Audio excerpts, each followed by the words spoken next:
소방설비산업기사 기계 분야 모듈별 문제를 함께 풀어보도록 하겠습니다. 첫 번째 시간은 파트 1의 수계 소화 설비에 대한 문제 80개를 같이 풀어보도록 하겠습니다. 1번 문제, 소형 소화기의 능력 단위에 대해서 물어보았습니다. 해설 부분에 보시면 소형 소화기와 대형 소화기 두 개로 나눌 수 있는데 소화 약재의 양으로 구분을 하시면 될 것 같습니다. 소형이기 때문에 소화 약재가 적죠. 그리고 대형 소화기 경우에는 약재의 양이 많습니다.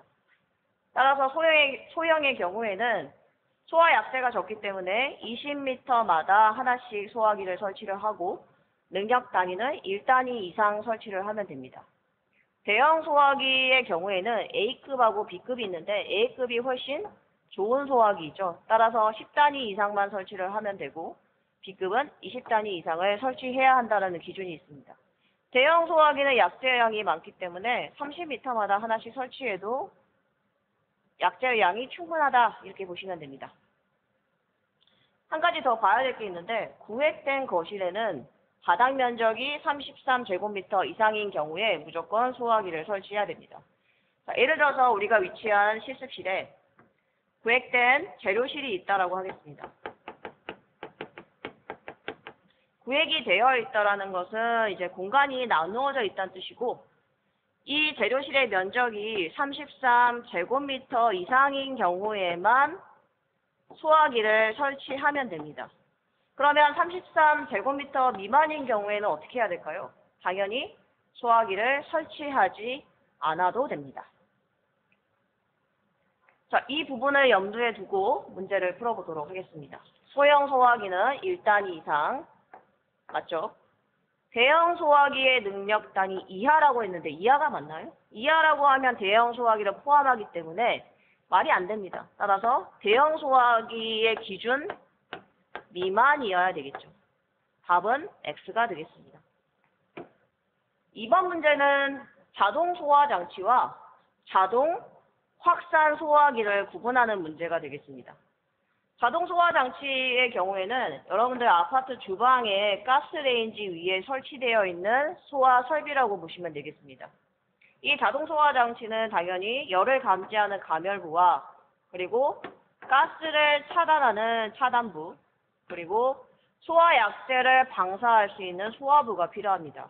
따라서 가스레인지에서 화재가 났을 경우에 이를 감지해서 이 소화 약재가 들어있는 통에 소화 약재를 어떻게 한다? 이렇게 분사를 한다라고 이해하시면 됩니다. 자동 확산 소화기의 경우에는 여러분들이 단독으로 설치를 하는 소화기라고 보시면 됩니다. 따라서 보일러실이나 세탁소, 소공간, 창고처럼 좁은 장소에 설치하는 소화기이고 좁은 장소라는 것은 일국소, 영어로는 스팟, 국소적이란 뜻입니다. 화재 시 열을 감지하게 되는데 열을 감지해서 72도 이상이 되면 소화 약재가 방사가 되고 이 위쪽에 이 동그란 지시 압력계가 있습니다. 바늘이 녹색을 가리킬 때 소화 약재가 충분히 있구나라고 판단을 하시면 되고 별도의 공사가 필요 없이 단독으로 설치를 하기 때문에 설치가 굉장히 편리하다라고 보시면 됩니다. 소화 약재의 경우에는 인산 암모늄 분말 약재를 사용하기 때문에 A급이나 B급이나 C급 모두 적응성이 있다라고 판단하시면 됩니다. 박스 안에 문장을 보시면 자동 소화 장치에 대한 내용을 설명했는데 화재를 감지를 하면 자동으로 소화 약재를 방출한다. 그런데 뒤에 보시면 국소적이라는 말이 있습니다. 국소적이란 말은 좁은 장소라는 의미이기 때문에 자동 확산 소화기라고 보시면 됩니다. 자동 확산 소화기에 대한 설명이다 라고 보시면 됩니다. 답은 X. 3번 문제, 기동용 수압 개폐 장치에 대한 문제입니다. 그럼 하단에 옥내 소화전의 개통도에 대해서 보도록 하겠습니다. 펌프를 기준으로 항상 보시면 됩니다. 펌프를 기준으로 보시고 중간에 이렇게 모래시계 형태로 되어 있는 게 있는데 이걸 우리는 개폐 밸브라고 합니다.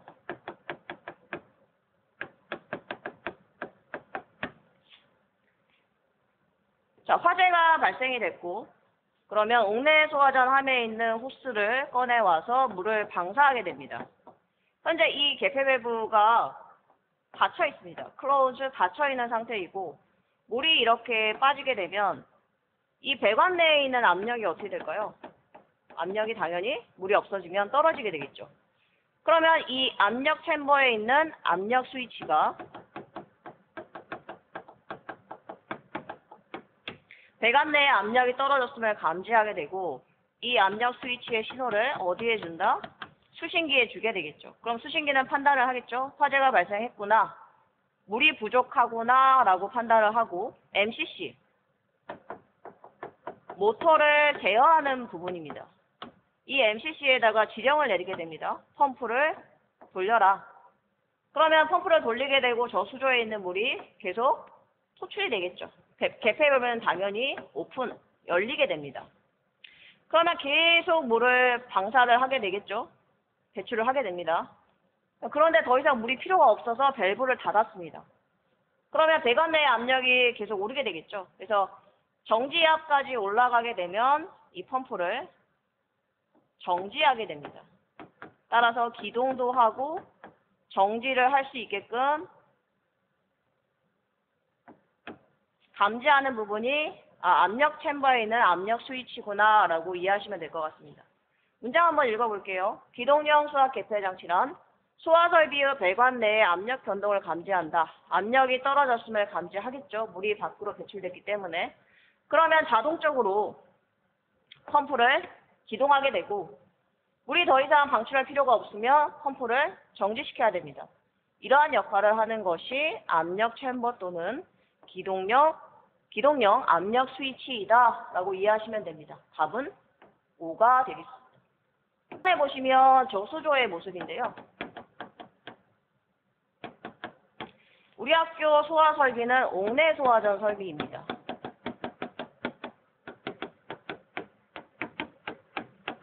실습동에 보시면 배관이 2개가 지나가는데 빨간색 배관이 있고 한 개가 더 있습니다. 무슨 색이었죠? 무슨 색의 배관이 있었죠? 파란색의 배관이 있습니다. 그럼 이 2개의 배관은 의미가 다릅니다. 빨간색 배관의 경우에는 용도가 화재 시 사용하는 배관이 되겠고 아래에 있는 파란색 배관은 생활용수로 사용하는 배관이라고 보시면 됩니다. 생활용수라고 하면 생활에 필요한 물인데 어디에 쓰일까요? 그렇죠. 주방에서 조리할 때, 그리고 샤워할 때, 그리고 화장실에서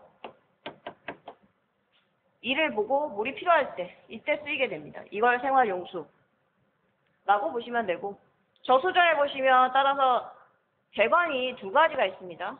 상단에 설치되어 있는 생활용수 배관과 하단에 설치되어 있는 소화용수 배관으로 나눌 수 있는데 생활용수 배관의 위치가 수위가 어때요? 훨씬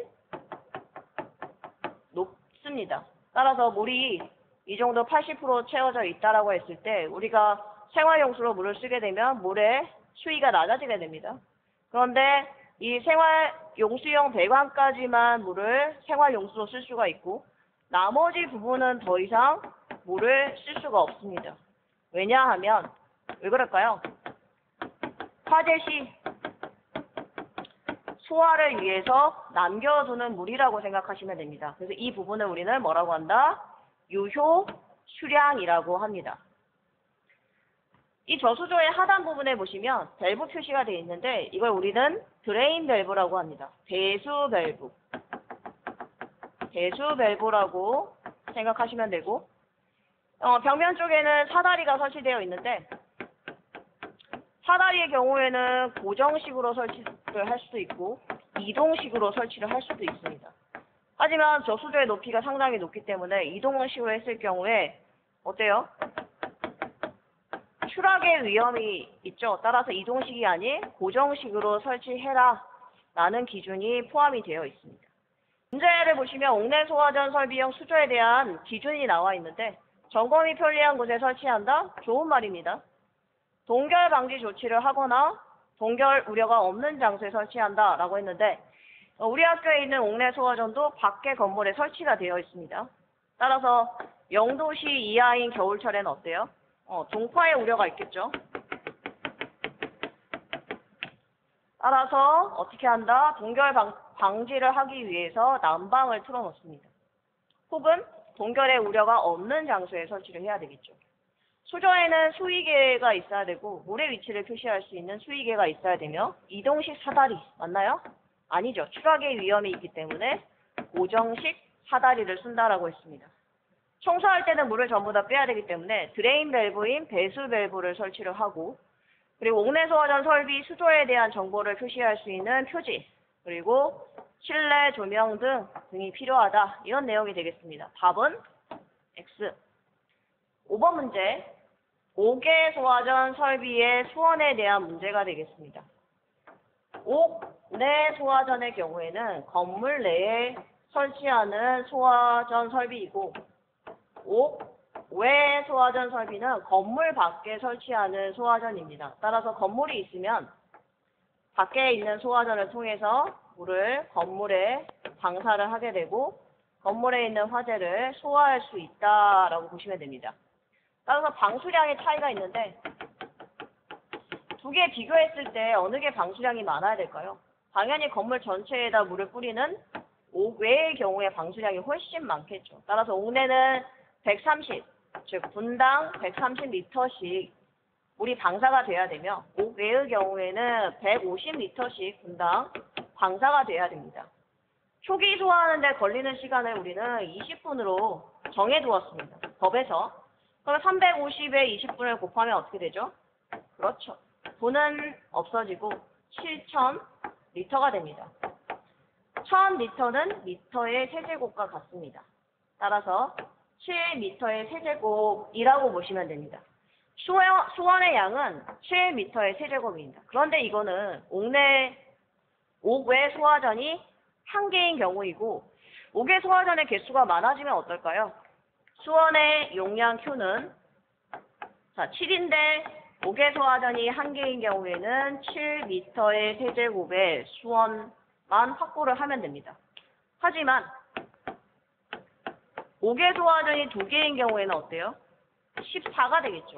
14미터의 세제곱에 수원을 확보해야 됩니다. 그러면 3개인 경우와 4개인 경우는 어떻게 해야 될까요? 3개, 4개인 경우는 21, 28. 수원의 양이 너무 큽니다. 따라서 건물에 큰 부담을 줄 수 있기 때문에 어떻게 한다? 2개 이상인 경우에는 전부 다 2개로 수원의 양을 계산한다라고 보시면 됩니다. 따라서 2개 이상 설치된 경우에는 2개, 최대 2개로만 계산을 한다라는 기준이 있습니다. 문장을 읽어보시면 3개 이상이라고 되어 있는데 그럼 2개에 대한 기준이 없죠. 따라서 2개 이상인 경우로 고치셔야 됩니다. 답은 X. 6번 문제는 5개 소화전의 설치 기준에 대한 내용인데 하단의 그림을 먼저 보겠습니다. 가운데 있는 빨간색 설비가 5개 소화전이 됩니다. 우리가 인도를 걷다가 자주 볼 수 있는데 이 5개 소화전 같은 경우는 방수구가 좌우에 2개가 있습니다. 그래서 우리는 쌍구형이라고 합니다. 쌍으로 있다, 구멍이. 그러면은 소방 대상물에 화재가 발생이 됐습니다. 이때 5개 소화전에 있는 물을 이용해서 어떻게 한다? 소방 대상물에 방사를 하게 되고 소화가 되겠죠. 그런데 문제는 호스가 없습니다. 호스는 어디에 있을까요? 그렇죠. 5m 이내에 5개 소화전을 설치를 하고 거기에 호스를 이와 같이 보관을 하게 됩니다.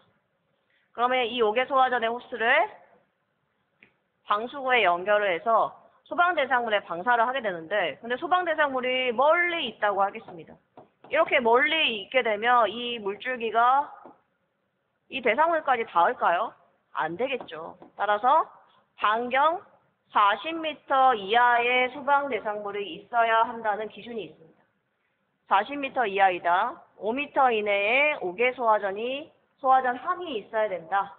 이 부분을 기억을 하고 문제를 같이 풀어보도록 하겠습니다.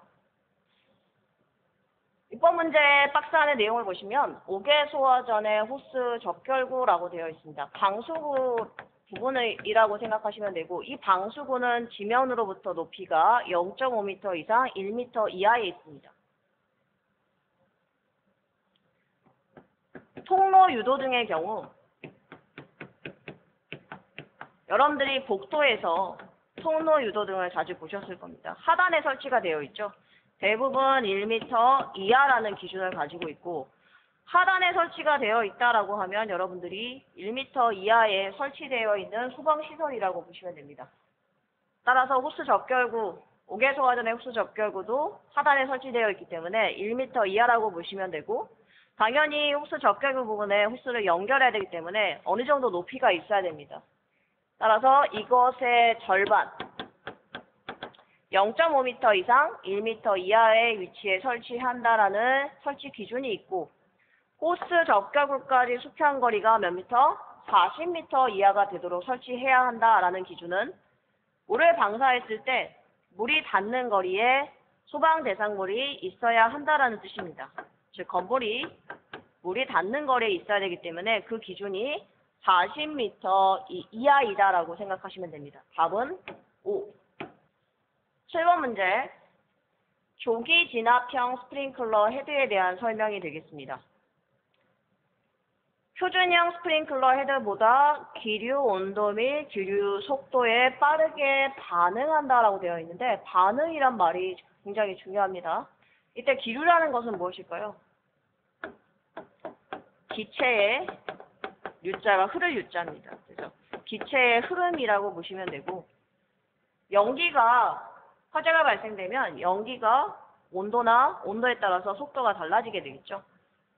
이렇게 될 경우에 어떻게 해야 되니까? 조기에 빠르게 반응을 해야 되는 헤드를 설치하게 되는데, 이를 우리는 진압이 아니라 조기 반응형 스프링클러 헤드라고 합니다. 그래서 문장에 답이 나와 있기 때문에 여러분들이 반응이 보이면 진압이 아니라 반응이구나 라고 답을 찾아주시면 됩니다. 답은 X.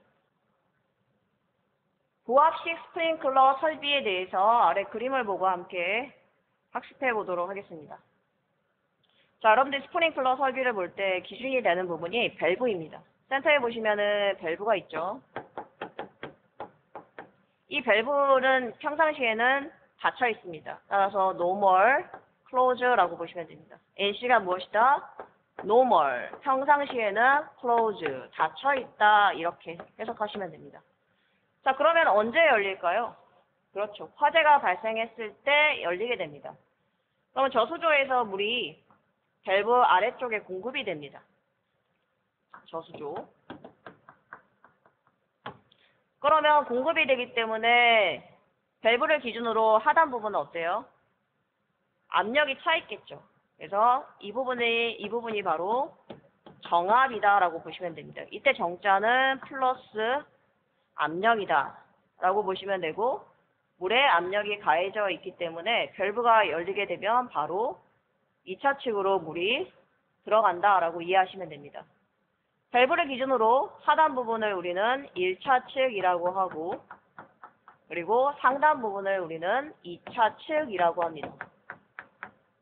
그런데 2차 측의 물이 부하압수로 되어 있습니다. 이때 부라는 것은 마이너스를 의미하며 압력이 없는 물이라고 생각하시면 됩니다. 2차 측에 물이 차 있긴 합니다. 하지만 압력이 없는 상태라고 보시면 됩니다. 예를 들어서 여러분들이 커피나 물을 빨대로 마시면서 빨대에 물을 채운 상태로 혓바닥으로 빨대를 막아본 적이 있습니다. 이런 경우에 어때요? 물이 빠지지 않게 되겠죠. 빨대 안에 물이 빠지지 않는 이유가 뭡니까? 그렇죠. 밖은 대기압이고 빨대 안에는 압력이 떨어져 있는 부압수이기 때문에 어떻게 된다? 빨대 안에 물이 머무를 수 있다라고 보시면 됩니다. 즉 빨대 안은 부압수 상태가 된다.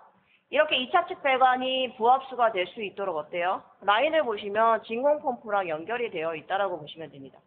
그럼 화재가 발생할 경우에 어때요? 당연히 감지기가 작동이 됩니다. 그러면 부압 제어반이 연동이 되기 때문에 화재가 감지했음을 감지하고 어떻게 된다? 불에 의해서 스프링클러에 가열체가 녹으면 살수가 되겠죠? 살수가 되면 어때요? 이 배관의 압력이 떨어지게 되겠죠? 그럼 어떻게 한다? 밸브를 개방을 하게 됩니다. 따라서 2차 측의 부압이 밸브 개방으로 인해서 물이 들어오면 정압으로 변경이 되고 사이렌이 경보를 하면서 물이 하점으로 쏟아지게 됩니다. 살수가 된다. 이러한 원리로 작동되는 것을 뭐라고 한다? 부압식 스프링클러 설비라고 합니다. 그럼 여러분들 기억하실 부분은 밸브가 기준이 되고 밸브 아래쪽의 배관은 저수조의 물이 들어오기 때문에 펌핑에 의해서 물이 들어오죠. 따라서 가압수이다. 즉 플러스 압력인 정압이다라고 보시면 되고 이 부분을 우리는 1차 측 배관이라고 합니다. 그럼 밸브를 지나서 스프링클러가 설치되어 있는 배관 쪽을 뭐라고 합니까? 2차 측 배관이라고 하고 이 배관은 어떤 상태이다? 마이너스 압력인 부압 상태이다 라고 보시면 됩니다. 그럼 이 내용을 바탕으로 문장을 읽어보시면 부압식 스프링클러 설비란 가압 송수 장치에서 준비 작동 시 유수 검지 장치의 1차 측까지는 아래 부분을 의미하겠죠. 부압의 물? 맞나요? 아니죠. 정압의 물이 가압이 되어 있고 2차 측 태세형 스프링클러 헤드까지는 소화수가 정압으로 되어 있다? 정압이 아니죠. 여기는 부압이 되겠습니다. 자, 감지기 작동이 되면 화재 시에 그러면 어떻게 됩니까? 정압의 물이 밸브가 열려있기 때문에 2차 측으로 넘어가게 되면서 부압이 아닌 정압으로 변해서 압력이 계속 가해진다는 것은 유수가 발생된다는 것입니다. 이때 유수라는 것은 흐를 유자에 물 숫자이기 때문에 물의 흐름이 발생되는 설비이다 라고 보시면 됩니다. 답은 X가 되겠죠. 9번 문제, 연소할 우려가 있는 개구부에 대한 문제입니다.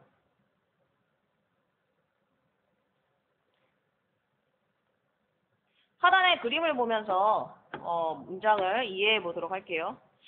하단의 그림을 보면 방화구획이 두 개로 나누어져 있습니다. 여기 보시면은 여기 벽면이 하나 있는데 벽면 보이시죠? 벽이 하나 있습니다.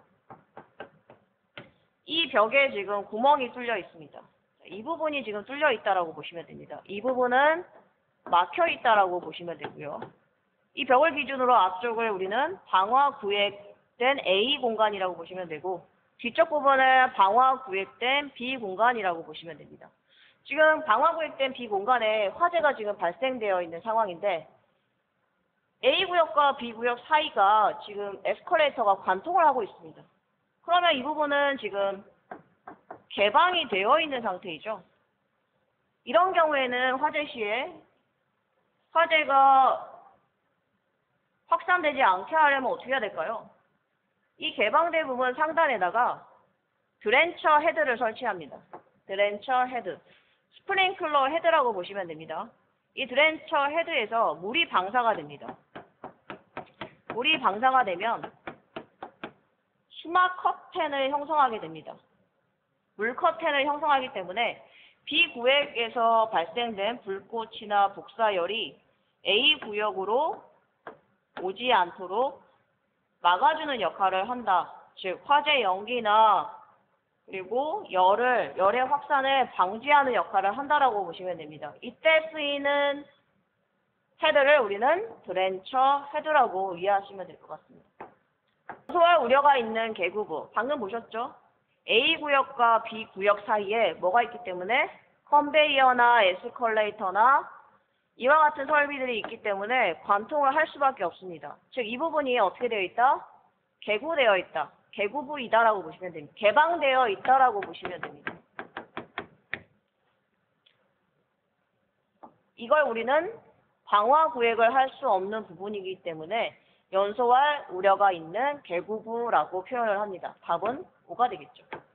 자, 10번 문제. 앞에 나왔던 문제랑 같은 문제가 되겠습니다.